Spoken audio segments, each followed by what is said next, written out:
Shalom and welcome to Cuppa Torah. My name is Hannah Tamar, and I had a really great question asked to me this week. So I was at a coffee shop and a bookstore with a friend of mine, and she is Christian, and she went to a couple of weeks ago to a bar mitzvah and asked why Jews read Torah the way they read it. And I was really confused, so I asked her to explain. So she, at her place of worship, her pastor picks a topic and then takes excerpts or passages out of their Bible and puts it into the sermon to make the sermon whatever that topic is. And when she went to the bar mitzvah, the boy read a Torah portion and then did a Dvar Torah, which is talking about how that portion related to him. And she said, it kind of sounded like he was struggling with that portion. Why didn't he just pick another topic? Why didn't he pick another portion? Why didn't he just pick and choose like different passages? And so I got the picture, and I told her to go get a book from the shelf, to come and open it to any page she wanted and read two sentences out of it. So she did. And so I asked her 3 questions. What is that paragraph about? She didn't know. What was that chapter about? She had no clue. And I said, then what is the whole book about? She couldn't give me the answers because she only read 2 sentences.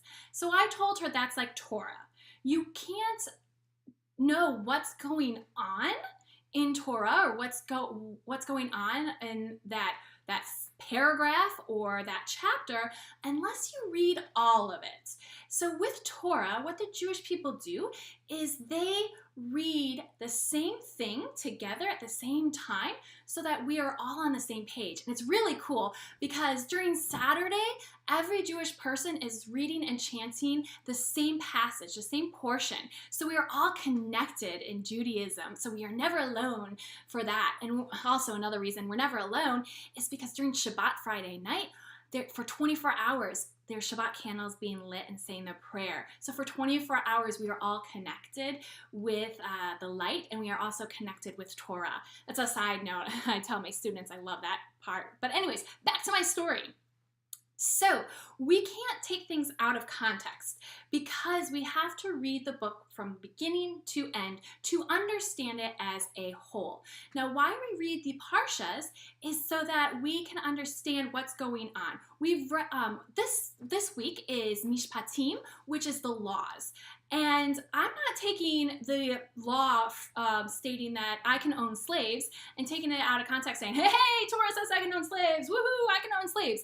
No, I have to realize what happened before. And in the Parshas before, the Israelites were slaves. And now they're not slaves anymore, and they're free people. So they don't know how to be Jewish yet because they haven't been Jewish. So they have to have structure, they have to have community, and they have to distinguish themselves from everybody else around the world. So these laws are put in place so that they can be Jewish, and this leads up to nowadays with me, I'm Jewish because of what happened in Mishpatim. What those laws in Mishpatim were set for me right now so that I can be who I am right now. And it was due to the Mishpatim. I'm not taking them out of context. I'm not saying, I can own a slave. That's the law that they needed to know right now so that we as Jews today can be who we are.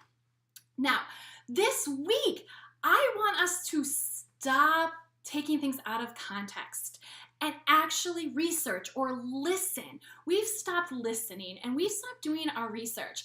I look on social media constantly. I read the news. I listen to the TV and news, and everybody's taking words out of context, manipulating them the way that they see fit, and throwing it out there. And people aren't listening. They stopped researching. They stopped asking that question of, but why? Why did they say that? Why is this happening? Why?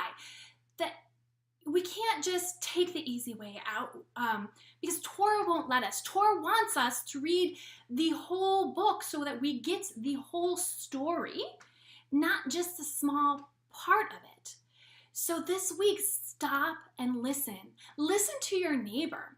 I had two students at school, and I saw a girl hit a boy. So I went over to punish the girl, saying, we're not supposed to hit people. And I could have just left it at that. But I stopped and I listened to her side of the story and listened to what she had to say. And she said, he wanted me to hit him. He wanted to see how hard a girl could hit. Well, now that I know the story, I can sit and I can talk to her about what she did was wrong, but I also can sit and talk to him about what he did is wrong, and I can sit as together, the three of us, and figure out a way how to become better students, better people, and how to listen to each other.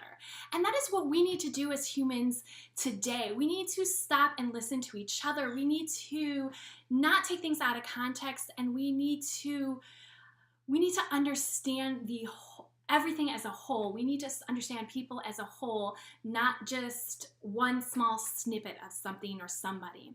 And on that note, I will say shalom.